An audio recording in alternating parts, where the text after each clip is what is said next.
¿Te imaginas escuchar estas palabras? Esas fueron las últimas frases que mi padre me dijo antes de empujarme a una tormenta de octubre y cerrar la puerta con llave. Sal de mi casa. No necesito una hija enferma. Yo tenía 15 años. No llevaba abrigo, ni teléfono, ni dinero. Solo mi mochila del instituto con mis deberes de matemáticas dentro y la lluvia ya calándome las zapatillas. 3 horas después, la policía lo llamó. Y cuando escuchó lo que le dijeron, su rostro se puso blanco como el papel. Pero para entonces ya era demasiado tarde. Soy Sara Fuentes. Ahora tengo 28 años. Estoy sentada en mi apartamento en Madrid, viendo cómo la lluvia se desliza por el ventanal. Hay una carta sobre mi mesa de cocina, letra temblorosa en papel barato de residencia de ancianos. Después de 13 años de silencio, mi padre quiere verme. Dice que se está muriendo. Dice que lo siente. Lo curioso de la lluvia es que siempre me transporta a aquella noche, 14 de octubre de 2011. Recuerdo volver del instituto como si fuera un martes cualquiera, la mochila sobre un hombro, la cabeza llena del examen de álgebra que acababa de bordar. Pensaba en la cena, en mis tareas, en el póster de la banda que quería comprar con el dinero de mi cumpleaños. Cosas normales de una adolescente de 15 años. No tenía ni idea de que en menos de 2 horas estaría caminando sola a través de una helada tormenta preguntándome si sobreviviría a la noche. En el momento en que crucé el umbral, supe que algo andaba mal. Mi padre Ricardo estaba en el salón, parecía un volcán a punto de estallar. Su rostro era del color de la carne cruda. Le temblaban las manos y sostenía un fajo de billetes en un puño y botes de pastillas vacíos en el otro. Mi hermana Carla estaba justo detrás de él. Tenía 19 años, 4 más que yo, y tenía esa expresión en su cara: preocupación, angustia, el retrato perfecto de una hermana mayor devota que acababa de descubrir algo terrible sobre su hermanita. Pero vi sus ojos. Capté ese pequeño parpadeo que no pudo ocultar del todo satisfacción. Nuestra madrastra Elena se cernía en el hueco de la puerta de la cocina con los brazos cruzados, los labios apretados, sin decir absolutamente nada. Esa era su especialidad. No decir nada mientras sucedían cosas malas. Mi padre ni siquiera me dejó soltar la mochila. Empezó a gritar como si hubiera prendido fuego a la casa. Dijo que llevaba meses robando dinero de su cartera. Dijo que había estado comprando pastillas escondiéndolas en mi habitación. Dijo que Carla había encontrado las pruebas. Dinero metido en mi cómoda, botes de pastillas en mi armario, mensajes de texto que demostraban que hablaba con traficantes de drogas. Intenté explicarme. Intenté decirle que nunca había tocado su cartera, nunca había visto esas pastillas, ni siquiera sabía de qué estaba hablando. Pero las palabras murieron en mi garganta porque me di cuenta de algo horrible: no estaba escuchando. Su mente ya estaba decidida. Carla había pasado todo el día preparándolo, alimentándolo con mentiras envueltas en azúcar. Ella se quedó allí con aspecto devastado, diciéndole que se había esforzado mucho por ayudarme, que había intentado que parara. Dijo que no había querido contárselo, pero que ya no podía ver a su hermana pequeña autodestruirse. Fue una actuación magistral digna de un Goya, y mi padre se tragó cada palabra como si fuera la verdad. Me agarró el brazo con la fuerza suficiente para dejarme moratones, y me arrastró hacia la puerta principal. Mi mochila estaba allí donde la había dejado caer. La recogió y me la arrojó al pecho con tanta fuerza que tropecé hacia atrás. Luego abrió la puerta. La lluvia caía a cántaros. Los truenos retumbaban en la distancia. La temperatura había bajado 15 grados desde la mañana, y mi padre me miró fijamente a los ojos y repitió esas palabras: «Sal de mi casa. No necesito una hija enferma». Me empujó hacia el porche. La puerta se cerró de golpe. El cerrojo hizo clic. Y así a los 15 años me quedé sin hogar. Me quedé en ese porche durante quizás 5 minutos completamente congelada, no por el frío aunque ya estaba llegando, sino por la conmoción. Esperaba que la puerta volviera a abrirse. Esperaba que alguien dijera: «Sara, todo es un gran malentendido». Nadie vino. Mi teléfono estaba sobre mi escritorio. No me permitieron agarrar nada excepto lo que ya tenía en mis manos. Mi mochila tenía libros de texto, una barrita de cereales a medio comer y absolutamente nada útil para sobrevivir una noche a la intemperie. Sin chaqueta, sin dinero, sin forma de pedir ayuda. Así que empecé a caminar. No tomé una decisión consciente sobre a dónde ir. Mi cuerpo simplemente se movió en piloto automático hacia el único lugar seguro que conocía: la casa de mi abuela doña Carmen, a 7 kilómetros de distancia. La madre de mi madre. La única persona que siempre me miró como si importara. 7 kilómetros no parecen mucho cuando vas en coche. Cuando caminas bajo una lluvia helada con zapatillas de lona y sin abrigo, bien podrían ser 700. La carretera M607 se extendía ante mí oscura y resbaladiza por la lluvia. Los coches pasaban a toda velocidad sin reducir la marcha. Yo era solo una sombra al borde de la carretera, una figura que nadie quería mirar demasiado de cerca. Después del primer kilómetro mi ropa estaba empapada hasta la piel. Después del segundo ya no sentía los dedos. Después del tercero mis dientes castañeteaban con tanta fuerza que pensé que podrían romperse. Pero seguí caminando. ¿Qué más podía hacer? Volver y rogarle a mi padre que me creyera. Ya se había decidido. No tenía a dónde ir, excepto hacia adelante. Un paso entumecido a la vez. Lo que pasa con la hipotermia es que no te das cuenta de que está sucediendo hasta que es casi demasiado tarde. Tu cuerpo comienza a apagarse poco a poco, y tu cerebro se nubla y de repente sentarse un minuto parece la mejor idea del mundo. Solo un descanso rápido, solo hasta que recuperes el aliento. Recorrí 6 kilómetros antes de que mis piernas cedieran. Había una marquesina de autobús más adelante. Recuerdo pensar que me apoyaría en ella un segundo, recuperaría el aliento y luego seguiría. La casa de la abuela estaba a solo 1 kilómetro más. Podría lograrlo. Pero mis rodillas se doblaron antes de llegar. La gravilla subió rápidamente y entonces todo se volvió oscuro. 3 horas después de echar a su hija a una tormenta, sonó el teléfono de mi padre. La voz al otro lado era fría y profesional. Agente Ruiz con la policía local. Ha habido un incidente. Su hija ha sido encontrada inconsciente en la M607 hipotermia. Está siendo trasladada al hospital clínico. Y una cosa más, señor. Servicios Sociales de Menores ha sido notificado. Una trabajadora social ya está allí. Tenemos algunas preguntas sobre por qué una chica de 15 años estaba caminando sola en una peligrosa tormenta sin abrigo ni teléfono. Necesitaremos que venga al hospital y traiga cualquier prueba que tenga. El rostro de mi padre se puso pálido como un hueso. Lo sé porque el personal del hospital me lo contó más tarde. Dijeron que parecía un hombre viendo cómo toda su vida se desmoronaba a cámara lenta. Carla estaba justo a su lado cuando recibió esa llamada. Y por primera vez su máscara perfecta se deslizó solo por un segundo, pero fue suficiente. Porque aquí está la clave de aquella noche, lo que lo cambió todo. La mujer que me encontró inconsciente al borde de la carretera no era una extraña cualquiera que volvía a casa. Su nombre era Gloria Herrera, y había dedicado 35 años de su vida a trabajar para los servicios de protección de menores. Había visto todo tipo de abusos, todo tipo de negligencia, todo tipo de mentiras que los padres cuentan sobre sus hijos. Sabía exactamente lo que estaba viendo cuando encontró a una adolescente bajo la lluvia sin abrigo ni teléfono y sin nadie que la buscara, y no iba a dejarlo pasar. Mi padre pensó que se estaba deshaciendo de un problema esa noche. Pensó que estaba limpiando la casa, cortando la manzana podrida, protegiendo a su familia de una hija enferma que no merecía su amor.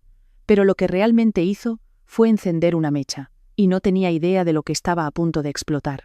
Para entender lo que pasó esa noche, para entender realmente por qué mi hermana hizo lo que hizo, tengo que llevarte atrás a cuando todo empezó a derrumbarse. Mi madre Patricia murió en 2006, cáncer. Yo tenía 10 años, Carla 14. Un día, teníamos una madre que hacía torrijas los domingos por la mañana, y me trenzaba el pelo para las fotos escolares. Al día siguiente estábamos junto a una cama de hospital, viendo cómo las máquinas pitaban cada vez más lento hasta que se detuvieron por completo. Mi padre no lo gestionó bien. Es un eufemismo. Básicamente colapsó sobre sí mismo como una estrella moribunda. Iba a trabajar, volvía a casa, se sentaba en su sillón de orejas y miraba al vacío. La casa podría haberse quemado a su alrededor, y no estoy segura de que se hubiera dado cuenta. Así que Carla dio un paso al frente.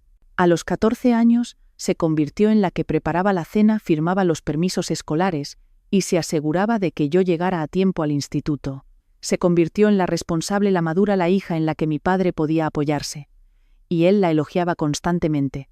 ¿Qué haría sin ti, Carla? Estás tan madura, Carla. Eres el pegamento que mantiene unida a esta familia, Carla. No creo que le preguntara ni una sola vez cómo estaba llevando la muerte de nuestra madre. Simplemente esperaba que ella se ocupara de todo lo demás. Mi padre tenía 2 puntos ciegos en la vida: su hija mayor y su querido sillón. Ambos estaban gastados, desmoronándose por las costuras, y necesitaban ser reemplazados desesperadamente, pero él no podía verlo.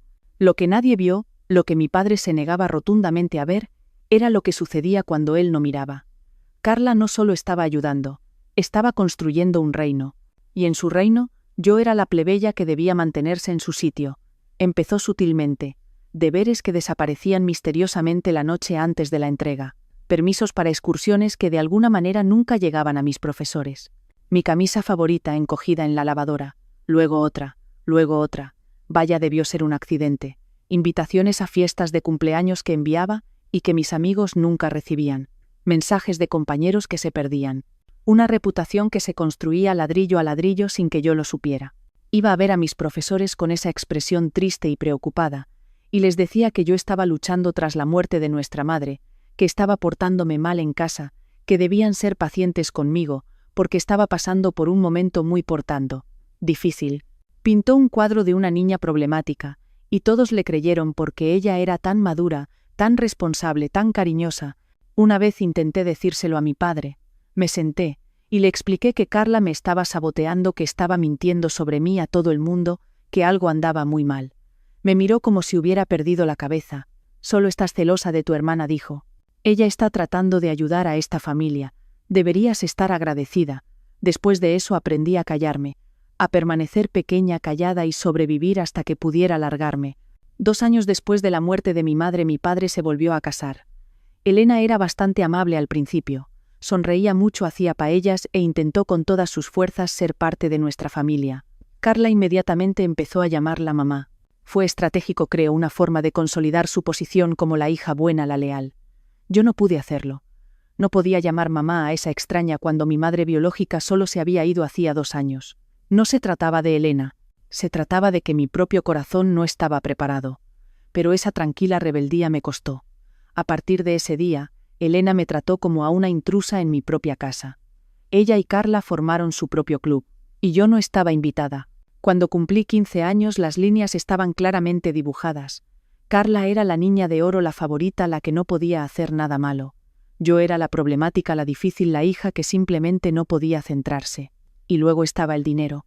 Mi madre había establecido un fideicomiso para cada una de nosotras antes de morir, 45.000 euros para cada una, accesibles cuando cumpliéramos los 18. No era una fortuna, pero era algo. Una red de seguridad, un regalo de una madre que sabía que no estaría allí para ayudarnos a comenzar nuestras vidas adultas. Carla cumplió los 18 en 2009 y obtuvo su parte de inmediato. Se fue en 11 meses, un coche deportivo llamativo, ropa de diseñador, regalos caros para su novio, Adrián Sierra, un tipo de labia fácil con grandes ideas y absolutamente cero ingresos legítimos. Cuando me echaron 2 años después, Carla estaba completamente en bancarrota. Su fideicomiso era un recuerdo lejano, y Adrián siempre estaba hablando de su próxima gran oportunidad, su próximo esquema de inversión, el trato que definitivamente los haría ricos. Mis 45,000 euros estaban allí intocables hasta 2014, cuando yo cumpliría 18, a menos que me sucediera algo primero. Verán, el fideicomiso de mi madre tenía una cláusula, un mecanismo de protección que probablemente pensó que nos ayudaría. Si alguna de las hijas era declarada legalmente incompetente o internada antes de los 21 años, su parte sería administrada por un tutor familiar, designado por el tribunal hasta que se recuperara. Carla y Adrián se dieron cuenta de lo que eso significaba. Si me internaban por abuso de sustancias, digamos porque mi padre encontraba pastillas, dinero y evidencia de tráfico de drogas en mi habitación, entonces alguien necesitaría administrar mi fideicomiso en mi nombre. Alguien responsable, alguien digno de confianza, alguien como una hermana mayor preocupada, que solo quería lo mejor para mí. 45.000 euros. Eso es lo que valía yo para Carla. Ese fue el precio que le puso a su propia hermana. La semana antes de destruir mi vida puso su plan en marcha. Pequeños retiros de efectivo de la cuenta de mi padre, usando su tarjeta de cajero automático. Ella conocía su PIN, porque manejaba todas las finanzas del hogar. Botes de pastillas vacíos de Adrián recolectados y guardados. Un teléfono prepago comprado en una gasolinera cargado con mensajes de texto falsos. La mañana del 14 de octubre, mientras yo desayunaba y pensaba en mi examen, Carla se deslizó en mi habitación y plantó todo. Dinero en mi cajón de la cómoda, pastillas en mi armario, un papel con el número del teléfono falso, como prueba de mi contacto con el traficante.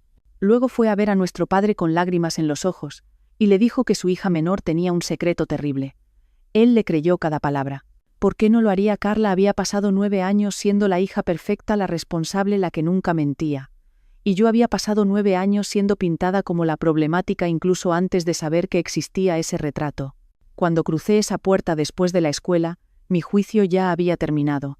El veredicto era culpable, y la sentencia era el exilio. Así es como terminé en la M607 bajo la lluvia de octubre caminando hacia la casa de mi abuela como si fuera la única luz que quedaba en el mundo. Pero Carla cometió un pequeño error en su plan perfecto, no contó con Gloria Herrera. No recuerdo mucho sobre el colapso, solo la gravilla mordiéndome las palmas y luego nada. Como si alguien apagara un televisor en medio de un programa. Lo que recuerdo es despertarme. Luces fluorescentes, el olor a antiséptico y limpiador de suelos industrial, una áspera manta de hospital metida a mi alrededor, como si fuera algo frágil, algo digno de protección. No me había sentido así en años. Y había una mujer sentada junto a mi cama. Cabello plateado recogido en un pulcro moño, gafas de lectura, posadas en la nariz, una novela de bolsillo cerrada en su regazo. Parecía la abuela de alguien de las que hornean galletas y siempre tienen pañuelos de papel en el bolso. Pero sus ojos eran perspicaces observadores catalogando todo lo que veían. Su nombre era Gloria Herrera. Tenía 67 años y estaba jubilada después de 35 años en servicios sociales. Había visto todo tipo de abusos, negligencia y crueldad que los adultos podían infligir a los niños. Y en una fría noche de octubre, conduciendo a casa después de su club de lectura, sus faros habían captado algo al borde de la carretera, una adolescente inconsciente empapada sola. Gloria se detuvo tan rápido que su neumático chilló contra el asfalto. Tenía una manta de emergencia en su maletero, viejos hábitos de sus días en servicios sociales, y me envolvió como un burrito mientras llamaba al 112. Se quedó conmigo hasta que llegó la ambulancia. Siguió a la ambulancia hasta el hospital, y cuando desperté 4 horas después, ella todavía estaba allí. Esa mujer pudo haberme salvado la vida. No solo porque me encontró antes de que la hipotermia terminara, lo que la tormenta empezó, sino porque era exactamente la persona adecuada en el momento justo. Me entregó una taza de café cuando abrí los ojos. Café de cafetería de hospital. El tipo de café que sabe a arrepentimiento. Esto está horrible, dijo. Pero está caliente. Me reí. Realmente me reí. Y por primera vez en horas, quizás días, ella me devolvió la sonrisa. Una sonrisa cómplice y amable, que decía que entendía más de lo que yo creía. Ahí está, dijo. Ahora, ¿por qué no me cuentas por qué una chica de 15 años estaba caminando sola en la M607 durante una tormenta sin abrigo ni teléfono? Entonces, se lo conté todo. Las acusaciones, las pruebas plantadas, los años de manipulación de Carla. Le conté cosas que nunca le había dicho a nadie porque nadie me había escuchado realmente. Gloria se limitó a sentarse asintiendo ocasionalmente, sin interrumpir, sin dudar nunca. Cuando terminé se quedó en silencio por un largo momento. Luego dijo, «Te creo. Y te ayudaré a demostrarlo». Esas 8 palabras cambiaron mi vida. Mientras yo estaba inconsciente, las cosas habían estado sucediendo. El hospital contactó a la policía porque se había encontrado a una menor en una situación peligrosa. La policía intentó localizar a mi familiar más cercano. Eso significaba llamar a mi padre. Me hubiera encantado ver su cara cuando el agente Ruiz le dio la noticia. Mi padre y Carla llegaron al hospital alrededor de las 10:15 de la noche. Yo ya estaba despierta, sentada en la cama del hospital con Gloria a mi lado. También en la habitación, una trabajadora social de servicios sociales llamada Inés Navarro y un oficial de policía uniformado. No era exactamente el comité de bienvenida que mi padre esperaba. Parecía conmocionado, no culpable todavía, no. Solo molesto y confundido, como si todo esto fuera un gran inconveniente. Carla estaba justo detrás de él y por primera vez en mi vida la vi nerviosa. La sonrisa de suficiencia que llevaba cuando me fui no estaba por ninguna parte. Esperaban encontrar a una niña asustada y arrepentida lista para confesar sus pecados y rogar por volver a casa. En cambio, encontraron una habitación llena de profesionales que hacían preguntas muy concretas sobre por qué una niña deambulaba sola en un clima peligroso sin medios de comunicación ni protección. La dinámica de poder había cambiado y Carla lo sintió. Intentó aplicar su guión habitual. Hermana mayor preocupada, hermana menor problemática, solo queremos lo mejor para ella. Pero Inés Navarro no se lo tragó. 30 años de trabajo social le habían dado un radar afinado para el engaño, y Carla estaba disparando todas las alarmas. Entonces llegó mi abuela, doña Carmen. Tenía 67 años, 1,57 m de pura determinación, y no estaba de humor para tonterías. Mi madre era su única hija, y yo era su única nieta, y nunca había confiado en mi padre, ni en su nueva familia. Vivía a 40 minutos del hospital. Llegó en 25. La oí antes de verla, ese distintivo clic de unos tacones sensatos que venían por el pasillo a un ritmo que significaba negocios. Entró en mi habitación como un pequeño huracán de pelo plateado e inmediatamente se colocó entre mi padre y yo. «Esa es mi nieta», anunció a todos los presentes. «¿Qué ha hecho este necio ahora?» Mi padre intentó explicarse, intentó justificarse. Empezó a hablar del robo de las pastillas de las pruebas. Doña Carmen escuchó durante unos 30 segundos antes de levantar una mano. Ricardo dijo: «Te conozco desde hace 15 años, y nunca has sido el más inteligente, pero este podría ser tu momento más tonto. Echaste a una niña a una tormenta basándote, ¿en qué? Pastillas que aparecieron de la nada, dinero que se materializó mágicamente. Al menos le preguntaste su versión de la historia». Abrió la boca, la cerró, la volvió a abrir. Doña Carmen asintió. «Eso pensé. Lo que pasa con mi abuela es que no solo me amaba, sino que luchaba por mí. Esa noche, mientras yo estaba agotada e hipotérmica, en una cama de hospital, doña Carmen fue a la guerra. Exigió una audiencia de custodia de emergencia. Allí mismo en ese instante, era casi medianoche pero no le importó. Llamó a un juez de familia que le debía un favor. Aparentemente doña Carmen había estado en la AMPA, Asociación de Madres y Padres de Alumnos, con su esposa durante 15 años y lo consiguió al teléfono. La trabajadora social del hospital presentó los hechos: una menor expulsada a condiciones climáticas peligrosas. Ninguna investigación realizada antes de la expulsión, ningún intento de verificar las acusaciones, niña encontrada inconsciente con hipotermia en etapa inicial, pruebas del padre sin examinar por ningún profesional. A las 12:30 de la mañana, yo tenía un nuevo hogar. La tutela temporal de emergencia se concedió a doña Carmen con efecto inmediato. Se le ordenó a mi padre que no tuviera contacto conmigo hasta que se completara una investigación exhaustiva. Servicios sociales entrevistaría a todos, a mí, a Carla, a mi padre, a Elena, y examinarían muy de cerca esa supuesta prueba.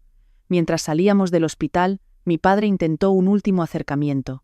Extendió la mano hacia mí, comenzó a decir algo. Doña Carmen se interpuso entre nosotros sin detener el paso. «No tienes derecho a tocarla», dijo. «Tuviste tu oportunidad de ser su padre, y la tiraste por la borda. Literalmente la arrojaste a una tormenta. Ahora nos vamos».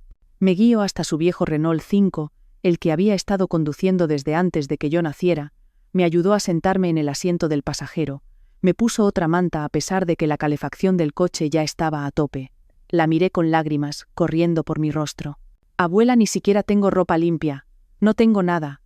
Me acarició la mano, sus ojos fieros y gentiles al mismo tiempo. «Cariño, me tienes a mí, y tengo la tarjeta del Corte Inglés. Mañana vamos de compras. Esta noche comerás sopa de cocido y dormirás en una cama de la que nadie te va a echar jamás». Esa fue la primera noche de mi nueva vida. La casa de la abuela Carmen tenía 3 reglas. Desayuno a las 8, deberes antes de la televisión y absolutamente ninguna tontería antes de su segunda taza de café. No era lujosa ni grande, pero era cálida y segura, y estaba llena de amor. Por primera vez en años sentí que podía respirar. Pero la historia no había terminado, ni mucho menos. 2 semanas después, la investigadora de servicios sociales llamó a mi abuela. «Señora Carmen», dijo Inés Navarro, «quizás quiera sentarse. Hemos estado examinando las pruebas que proporcionó el señor Fuentes. El cronograma no cuadra, y hemos encontrado algunas grabaciones de seguridad que cuentan una historia muy diferente. El plan perfecto de Carla estaba a punto de desmoronarse, y ella no tenía idea de lo que se avecinaba. La investigación lo cambió todo. Inés Navarro no era solo una trabajadora social que marcaba casillas, era una detective con un cardigan. Y no solo miró las pruebas, las rastreó. Cada recibo, cada marca de tiempo, cada hilo. Y cuanto más tiraba, más se desmoronaba la historia perfecta de Carla. Comenzó con el efectivo. Se encontraron 800 euros en el cajón de mi cómoda. Mi padre dijo que probaba que yo le había estado robando durante meses. Caso cerrado, ¿verdad? Excepto que Inés Navarro revisó los registros bancarios. Esos 800 euros provenían de un único retiro en cajero automático, el 14 de octubre, el mismo día que me echaron. El banco proporcionó imágenes de vigilancia de la máquina. Marca de tiempo 2:47 de la tarde. La persona en la cámara no era yo, era Carla, claro como el día. La misma chaqueta que había llevado esa mañana, la misma coleta, el mismo coche aparcado al fondo, su sedán blanco con la abolladura en el parachoques de cuando había golpeado un buzón el verano anterior. Lo que pasa con las coartadas es que la mía era hermética. A las 2:47 p.m. del 14 de octubre, yo estaba sentada en la clase de química de quinta hora, aprendiendo sobre enlaces moleculares. El sistema de asistencia del instituto me mostraba presente hasta las 3:15. Mi profesor me recordaba haciendo una pregunta sobre electrones covalentes. Me fue físicamente imposible hacer ese retiro. Carla se creía muy inteligente, pero esto es lo que pasa con ser un genio criminal, tienes que ser lista de verdad. Usó la tarjeta de cajero automático de nuestro padre sin considerar que los bancos tienen cámaras. Hizo el retiro en medio de la tarde sin comprobar si yo tenía una coartada. Compró el teléfono prepago en una gasolinera, a 2 manzanas de su gimnasio a la vista de las cámaras, con su coche visible en el aparcamiento. A algunos genios se les pone una capa. Carla llevaba leggings y la pillaron porque no se molestó en conducir 10 minutos más lejos. Luego estaban las pastillas. Los botes plantados en mi armario se rastrearon hasta una receta para Adrián Sierra, el novio de Carla, el de todas las grandes ideas y 0 ingresos legítimos. Medicación para la ansiedad recetada por su médico y dispensada en la farmacia de la calle del Roble. Inés Navarro llamó a esa farmacia. Hallazgo interesante. Adrián había denunciado esas pastillas como robadas, presentó un informe policial, y todo alegando que alguien había entrado en su coche y se las había llevado. Un comportamiento de ciudadano muy preocupado, excepto que presentó ese informe el 17 de octubre, 3 días después de que me echaran. Si esas pastillas ya estaban robadas y escondidas en mi habitación el 14 de octubre, ¿por qué esperó Adrián 3 días para denunciar el robo? La respuesta era obvia. Porque no fueron robadas. Carla se las dio para plantarlas, y luego él denunció el robo para cubrir sus huellas y conseguir una recarga. El informe de robo tardío fue como un letrero de neón que decía, «Lo planeamos», pero la verdadera prueba irrefutable fue el teléfono prepago. Los mensajes de texto falsos del traficante provenían de un teléfono comprado en una tienda de conveniencia el 10 de octubre, 4 días antes de que todo se viniera abajo. Inés Navarro localizó la tienda y solicitó su grabación de seguridad. La compradora era una mujer joven, cabello castaño en una coleta, complexión atlética, pagó en efectivo, pero su coche era claramente visible a través de la ventana. Un sedán blanco con una abolladura en el parachoques. Mismo coche, misma mujer, mismo rastro de migas de pan que conducían directamente a mi hermana. A medida que la investigación se profundizaba, surgió una imagen aún más fea. Inés Navarro comenzó a investigar las finanzas de mi familia, específicamente los cheques girados en la cuenta de mi padre, durante los últimos 2 años. Lo que encontró hizo que los 800 euros parecieran calderilla. Alguien había estado falsificando cheques a nombre de mi padre durante casi 2 años. Cantidades pequeñas al principio, 50 aquí, 100 allá, pero se sumaron. Las firmas eran parecidas pero no del todo correctas. El dinero iba a cuentas conectadas a Adrián Sierra y sus diversos emprendimientos. Cantidad total robada, poco menos de 18.000 euros. Carla no solo me había tendido una trampa, había estado robando a nuestro padre a ciegas durante años y me necesitaba fuera de casa antes de que alguien se diera cuenta. Mi abuela doña Carmen no iba a dejar pasar esto. Contrató a Leandro Vidal, un viejo amigo de la familia que había ejercido el derecho de familia durante 30 años. Había conocido a mi madre Patricia desde la escuela primaria. Y cuando doña Carmen le explicó lo que había sucedido, su rostro se endureció de una manera que me alegró de que estuviera de mi lado. Leandro solicitó la tutela permanente de inmediato.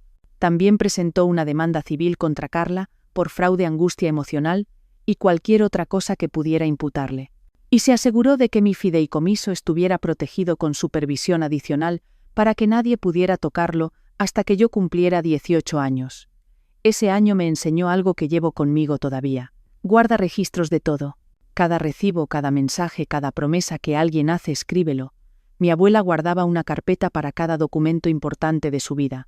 Facturas, cartas, declaraciones de impuestos, garantías. Ella lo llamaba su seguro de papel. Después de todo lo que pasó, empecé a hacer lo mismo. Yo tenía 16 años y compré mi primer archivador. Todavía lo tengo, todavía lo uso. Algunos hábitos te salvan la vida. Mientras tanto, el mundo de mi padre se estaba desmoronando. La investigación de servicios sociales puso a toda la casa de los Fuentes bajo un microscopio. Ricardo fue interrogado varias veces, cada sesión lo dejaba más agotado y confundido. ¿Cómo había pasado por alto tanto?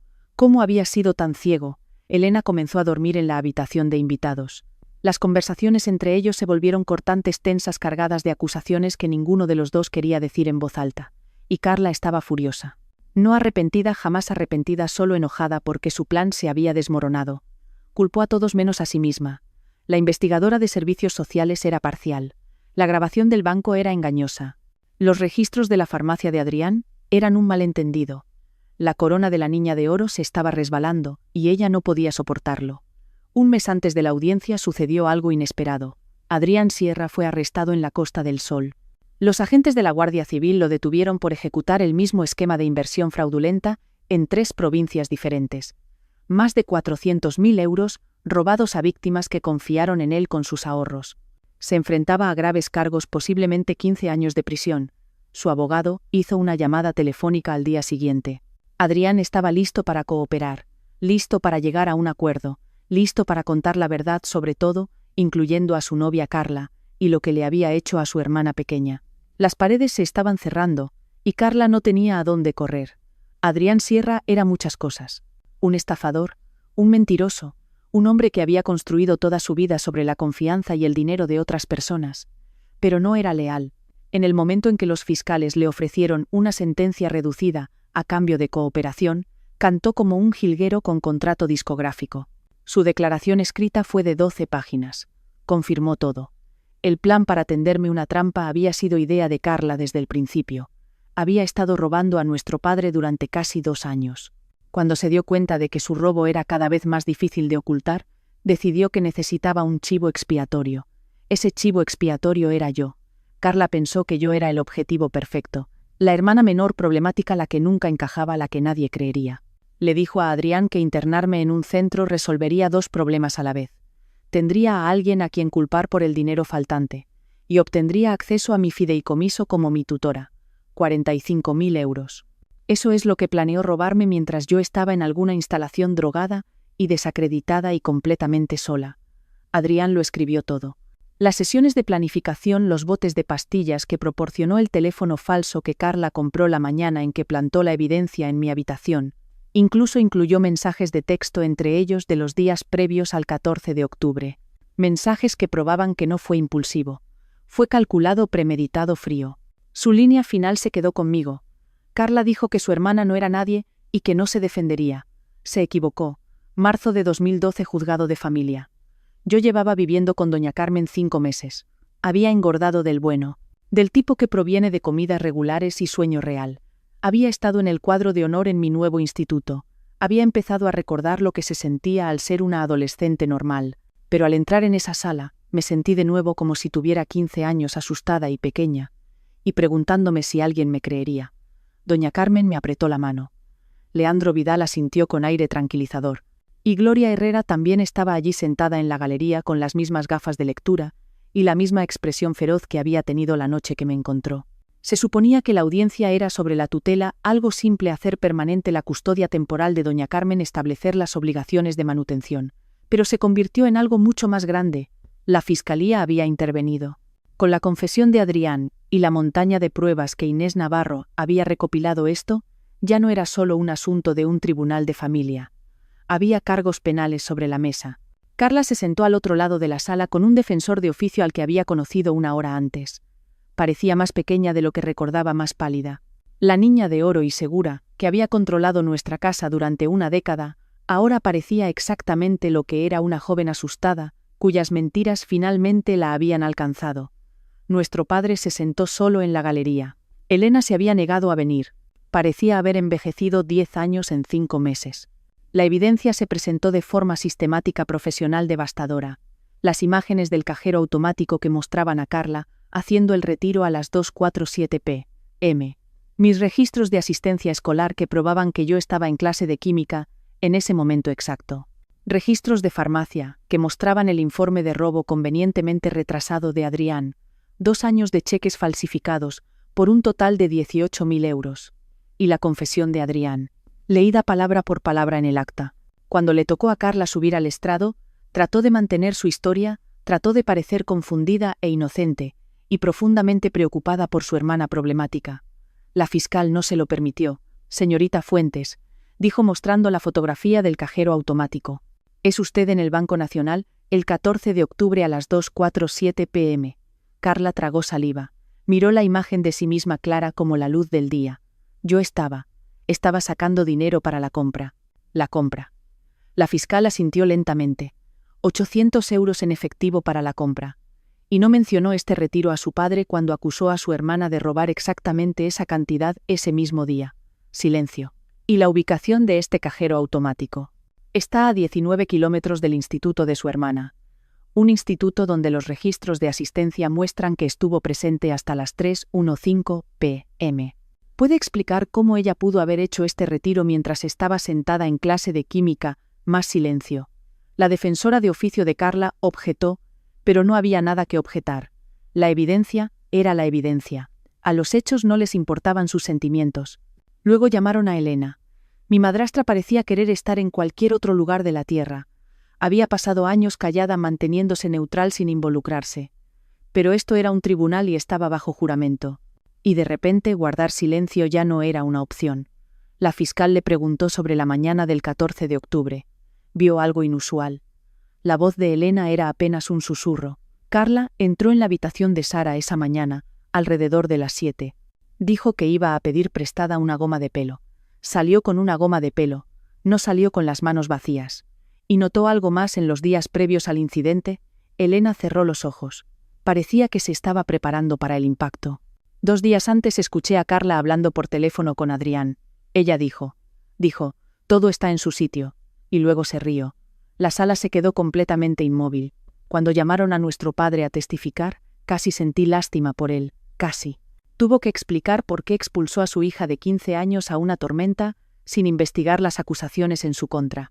Tuvo que admitir que nunca revisó los registros bancarios él mismo. Nunca se preguntó por qué Carla descubrió repentinamente esta evidencia. Nunca me pidió mi versión de la historia. Su voz se quebró cuando dijo, yo solo. Confié en ella. Es mi primogénita. Siempre fue la responsable. Yo pensé. No pudo terminar. La jueza Patricia Mora había estado en el estrado durante 30 años. Había visto feas batallas por la custodia, amargos divorcios, familias destrozadas por mentiras, dinero y orgullo. Pero creo que incluso a ella le perturbó lo que había escuchado. Sus palabras cortaron la sala como una cuchilla. Señor Fuentes, la confianza no es una excusa para la negligencia. Usted expulsó a una menor a condiciones climáticas peligrosas basándose en acusaciones no verificadas. No hizo ningún intento de investigar. Eligió a una hija sobre otra sin pruebas, sin razón, sin juicio paternal básico. Eso no es paternidad. Eso es abandono. Mi padre se quedó allí con el rostro gris mientras ella continuaba. Su hija mayor se involucró en un esquema calculado y premeditado para destruir la vida de su hermana. Le robó, le mintió y lo manipuló para que participara en su crueldad. Y usted la dejó porque era más fácil creer a la hija que lo hacía sentir bien que ejercer de padre con la hija que lo necesitaba. La sentencia de Carla fue dura. Fraude, robo, presentación de declaraciones falsas a la policía, peligro para menores. Su defensor negoció un acuerdo para evitar un juicio completo. 2 años de sentencia suspendida, 5 años de libertad condicional supervisada, 200 horas de servicio comunitario y la restitución total de todos los fondos robados, los 18.000 de nuestro padre y los 800 que había plantado para incriminarme. El tribunal también emitió una orden de alejamiento permanente. Carla no podía contactarme directa o indirectamente por ningún motivo. Si se acercaba a menos de 150 metros de mí, iría directamente a la cárcel. Y aquí está la parte que la seguiría para siempre. Una condena por delito grave permanentemente en su expediente. No más trabajos en finanzas, ni puestos que impliquen dinero o confianza, ni trabajar con niños o adultos vulnerables. La niña de oro tenía ahora una letra escarlata y no iba a desaparecer. Mi padre perdió los derechos de tutela de forma permanente. Se le ordenó pagar mi terapia y gastos educativos hasta que cumpliera los 21 años. También se le ordenó establecer un fondo universitario con el dinero de la restitución. La comunidad se enteró de todo. Los pueblos pequeños hablan. En semanas todos sabían lo que Ricardo Fuentes le había hecho a su hija menor. Los amigos dejaron de llamar. Los vecinos desviaban la mirada. Elena solicitó el divorcio 6 semanas después. Había sido cómplice de mi sufrimiento y lo sabía, y no podía soportar que se lo recordaran cada vez que miraba a su marido. La jueza se dirigió a mí al final. Señorita Fuentes, dijo, Ha demostrado una resiliencia notable frente a una crueldad extraordinaria. El tribunal otorga la custodia permanente total a su abuela doña Carmen. Su fideicomiso permanecerá protegido hasta que cumpla los 18 años, y espero sinceramente que tenga un futuro mejor que su pasado. Yo solo dije, gracias. Mientras salíamos del juzgado, mi padre intentó acercarse por última vez. Cariño, comenzó. Lo siento tanto. Doña Carmen se interpuso entre nosotros, sin detener el paso. Su voz era de hielo. Ya no tienes derecho a llamarla así. Perdiste ese derecho cuando la arrojaste a una tormenta. Seguimos caminando. No miré hacia atrás. El sol brillaba ese día. Marzo en nuestra parte del país puede ser de cualquier manera, pero esa tarde era cálida, brillante y llena de promesas. Tenía una abuela que me amaba, un abogado que había luchado por mí, una trabajadora social y una supervisora de servicios sociales jubilada que me habían creído cuando nadie más lo haría, y tenía un futuro por fin. Pero algunas historias no terminan en la sala del tribunal. Algunas historias tienen un capítulo más. 13 años después, llegó una carta. Octubre de 2024.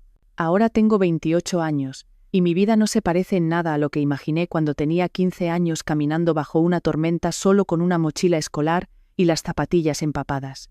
Vivo en Madrid. Un hermoso apartamento con vistas al skyline. La luz de la mañana entra por los ventanales. Soy directora de marketing en una empresa tecnológica. Buen sueldo, buenos beneficios, buena gente. Y estoy prometida. Se llama Javier. Es enfermero de pediatría, lo que te dice casi todo lo que necesitas saber sobre su corazón. Nos casamos en primavera. La vida es buena. La vida es realmente, genuinamente, increíblemente buena. Entonces llegó la carta. Llegó a la dirección de mi abuela. Doña Carmen todavía vive en la misma casa, todavía tan lúcida como siempre a sus 80 años, todavía siguiendo sus 3 reglas. Ella me llamó, dijo que había llegado algo que necesitaba ver. Su voz era cautelosa, neutral, la forma en que suena cuando trata de no influir en mis decisiones. Conduje ese fin de semana. El sobre era blanco liso, papel barato con una letra temblorosa que apenas reconocí. La dirección del remitente era Residencia Girasol, un centro de ancianos a 1 hora de donde crecí. La abrí en la mesa de la cocina de doña Carmen con una taza de café enfriándose en mis manos. Querida Sara, sé que no merezco pedirte nada. Sé que tienes todas las razones para tirar esta carta sin leerla, pero te lo pido de todos modos porque no me queda mucho tiempo y necesito decir esto antes de irme. Estoy en Girasol ahora. Tuve un ictus hace 2 años. El lado izquierdo ya no funciona bien. Elena se fue hace mucho tiempo. Se llevó la mitad de todo y se mudó a Canarias con un contable que conoció en línea. Carla vino a verme la semana pasada. No la dejé entrar en la habitación. No puedo mirarla. No puedo escuchar su voz sin recordar lo que hice por culpa de sus mentiras. Eres la única a la que quiero ver, la única a la que necesito pedir perdón. Fui tu padre, y te fallé de la peor manera en que un padre puede fallarle a un hijo. Creí las mentiras sobre la verdad. Elegí la comodidad sobre la justicia. Te tiré como si no fueras nada.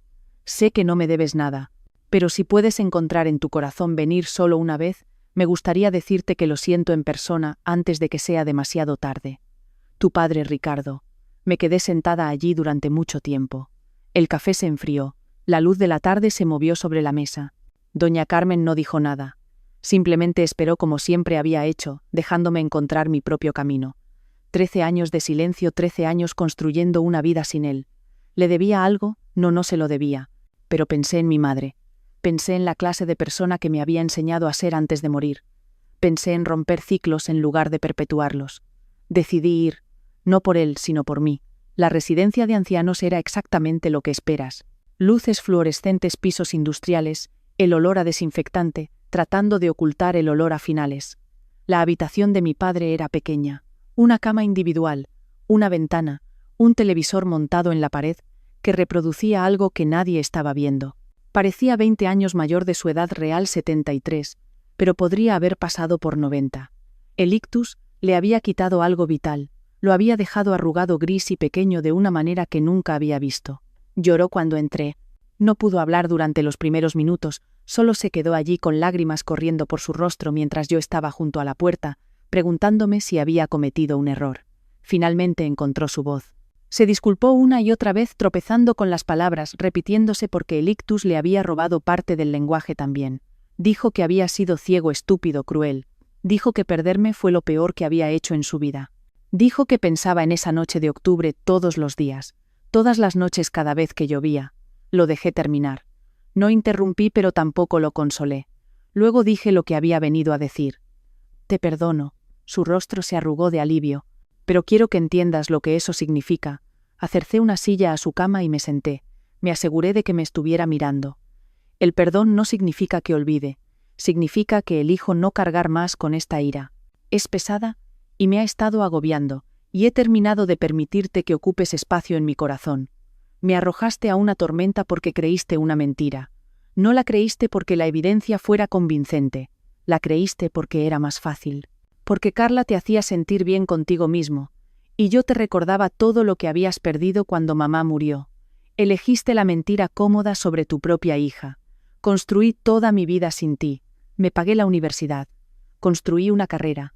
Me voy a casar con un hombre que nunca me echaría a la calle, ni siquiera con una llovizna, y mucho menos en un huracán. Soy feliz, pero tienes que vivir con lo que hiciste. Esa ya no es mi carga, es tuya. Él asintió con las lágrimas aún corriendo. No creo que le quedaran palabras. Lo sé, logró decir finalmente. Lo sé, solo necesitaba que supieras que lo siento. Necesitaba verte una última vez. Me quedé 20 minutos más. No hablamos mucho. ¿Qué más había que decir? Le hablé de mi trabajo, de mi apartamento de Javier. Cosas superficiales, cosas seguras. Él escuchó como si fuera la conversación más importante de su vida. Cuando me levanté para irme, extendió su mano buena sin agarrar, solo extendiéndose. Dejé que tocara mis dedos por un momento, luego salí. En el pasillo una enfermera me detuvo. Usted es su hija, ¿verdad? La menor, asentí. Ella miró hacia su habitación y luego a mí. Su otra hija vino la semana pasada. Él se negó a verla, nos dijo que la echáramos. Me quedé muy quieta. ¿No la vería? La enfermera negó con la cabeza, dijo que solo podía soportar disculparse con una hija, y no era ella. De hecho, se molestó bastante. Dijo que ya no podía mirarle la cara sin ver lo que ella había hecho. No supe qué decir. Después de todos estos años de ser la rechazada, la hija desechada, la que no era lo suficientemente buena, mi padre finalmente había rechazado a Carla. La niña de oro, la favorita, la que había creído sin dudar. Demasiado tarde para importar, demasiado tarde para curar algo. Pero aún así, algo cambió en mi pecho. No el perdón exactamente. Eso ya lo había dado. Algo más parecido a la finalización, como si la última página de un libro muy largo finalmente se hubiera pasado. Salí de esa residencia de ancianos hacia el sol de octubre. Mismo mes diferente, clima diferente, vida. Hace 13 años octubre significó lluvia, traición e hipotermia. Ahora octubre significa hojas cayendo, churros con chocolate, y el aniversario de cuando comenzó mi vida real. Algunas tormentas no te destruyen, te redirigen. Aquella noche de octubre hace 13 años, perdí una casa pero encontré mi hogar. Perdí un padre que no me merecía, y encontré una abuela que sí. Perdí una hermana que nunca me quiso, y me encontré a mí misma. Javier me estaba esperando cuando regresé a Madrid. Contenedores de comida para llevar sobre la encimera. Una mala película lista en el televisor. Esa mirada paciente que pone cuando sabe que necesito tiempo para procesar. ¿Cómo fue?, preguntó. Dejé caer las llaves sobre la mesa y me recosté en él. Creo que por fin he terminado, dije.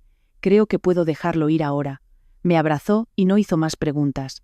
Eso es lo que pasa con Javier. Sabe cuándo presionar y cuándo simplemente estar allí.